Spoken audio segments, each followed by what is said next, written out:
एक गांव में एक आदमी रहता था जो बहुत बूढ़ा हो चुका था, जिस वजह से उसे कम दिखाई देता था और बहुत कमज़ोर हो गया था। इसलिए अपनी बची कुची ज़िंदगी अपने बेटे के साथ बिता सके, इसलिए शहर में रह रहे बेटे उसके बेटे के घर रहने चला गया।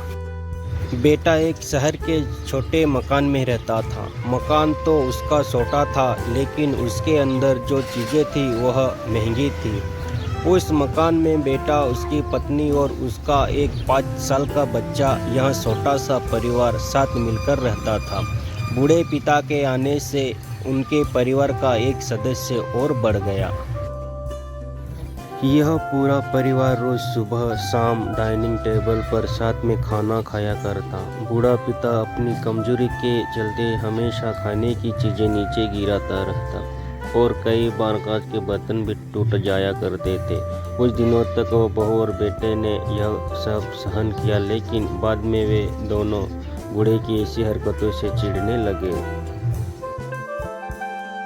एक दिन बेटे ने कहा कि ऐसा कब तक चलेगा, हमें कुछ करना पड़ेगा। उसकी पत्नी भी इस बात से सहमत हुई। अगले दिन बेटा कहीं से एक पुराना मेज लेकर आया और घर के एक कोने में उसे लगा दिया और अपने पिताजी से कहा कि आप यहीं पर बैठकर खाना खा लिया कीजिएगा। उन्होंने एक लकड़ी का बर्तन भी बनवाया जिसमें वे अपने बूढ़े बाप को खाना देने लगे।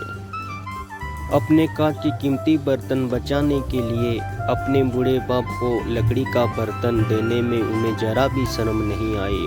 अब खाने का समय जब जब होता तो बूढ़ा बाप एक कोने में बैठकर खाता और बाकी का परिवार डाइनिंग टेबल पर खाना खाया करता।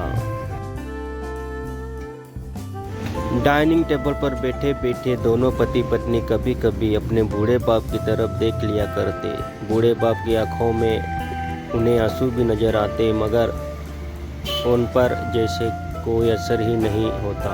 बूढ़े का पोता भी यह नज़ारा हमेशा देखता और वह अपने में ही खोया रहता।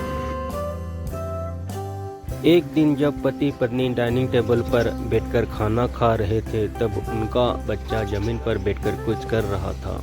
उन दोनों ने बच्चे के हाथ में लकड़ी का टुकड़ा देखा, लेकिन उन्हें कुछ समझ में नहीं आया कि बच्चा लकड़ी के टुकड़े के साथ क्या कर रहा है। जब बच्चे के पिता ने उसे पूछा कि बेटा आओ खाना खा लो, तुम नीचे बैठकर क्या कर रहे हो, तब बच्चे ने भोलेपन से कहा, अरे मम्मी पापा, मैं आप दोनों के लिए लकड़ी का बर्तन बना रहा हूँ ताकि आप लोगों को जब आप बूढ़े हो जाओ तो जिनमें खाना दे सकूँ। अपने नादान बेटे द्वारा दी गई यह सहज बात दोनों के दिल में तीर की तरह उतर गई। दोनों एक दूसरे का चेहरा निहारने लगे। बिना कुछ कहे ही दोनों की आंखों में पानी आ गया और उन्हें अपने भविष्य की किताब अपने आप सामने खुलती हुई नजर आई।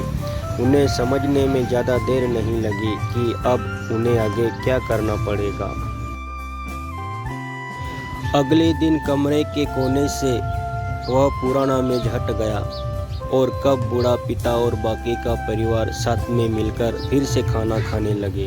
बूढ़े की कमजोरी की वजह से हो रही गलतियां भी अब किसी को नहीं चिढ़ाती थी।